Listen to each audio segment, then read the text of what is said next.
colaboradora de Acervega, la Asociación de Daño Cerebral e Ictus de la Vega Baja.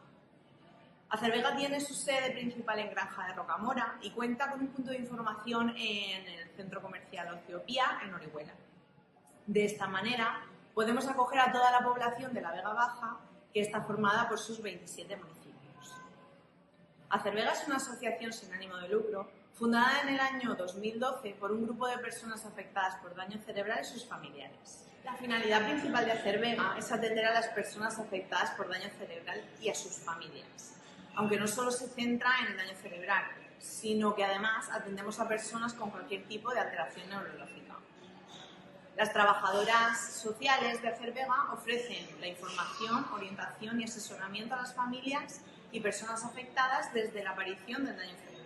Realizamos talleres grupales en los que se trabaja a nivel cognitivo y psicomotor. Ofrecemos rehabilitación integral, contando con profesionales como fisioterapia, neuropsicología, logopedia y terapia ocupacional. ¿Cómo puedes contactar con nosotros? Nos puedes encontrar en estos teléfonos, en nuestra página web, a través del correo electrónico o siguiéndonos en nuestras redes sociales.